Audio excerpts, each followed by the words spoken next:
शिवसेना, ठाकरे गट आणि महायुतीच्या कार्यकर्त्यांमध्ये प्रचंड राडा झालाय। दोन्ही गट प्रचारादरम्यान समोरासमोर आल्यानं जोरदार घोषणाबाजी झाली। यावेळी दोन्ही गट भिडले आणि भुमरे मोदींविरोधात ठाकरे गटानं घोषणा दिल्या। भुमरेंविरोधात घोषणा देताना ठाकरे गटाच्या पदाधिकाऱ्यांनी दारूच्या बाटल्या दाखवल्या। यावेळी दोन्ही गटात झटापट झाली। संभाजीनगरमध्ये ठाकरे गटाकडून चंद्रकांत खैरे विरुद्ध शिंदे गटाकडून संदीपान भुमरे यांच्यात लोकसभेची लढत होतीये। मनसेनं भाजपला पाठिंबा दिलाय। त्यानंतर संभाजीनगरच्या क्रांती चौकात दोन्ही उमेदवारांचे समर्थक आमने-सामने आले। मनसेने पैसे घेऊन प्रचार करत असल्याचा आरोप महाविकास आघाडीकडून होतोय। त्यामुळेच मनसे आणि 200 अशी टीका आणि घोषणा ठाकरे गटाकडून करण्यात आली। इतकंच नाही तर ऊठ दुपारी आणि घे सुपारी अशा घोषणाही देण्यात आल्यात। त्याला उत्तर म्हणून मनसेकडून 20 रुपये वाटण्यात आले। यावेळी क्रांती चौकात राडा झाला।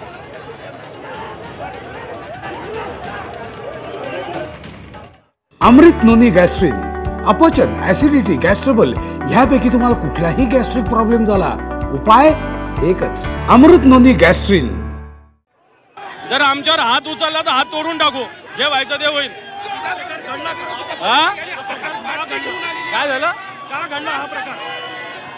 का घडलंय? बाटली ही दाखवतो मी पण, कोणा दम आहे थांबवा। ही बाटली दारू पाहिजे का पाणी पाहिजे हा प्रश्न आहे।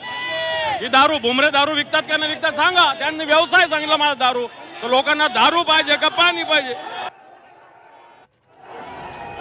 अंबादास दानवेंनी थेट दारूची बाटली हातात दाखवत आव्हान दिलेलं आहे।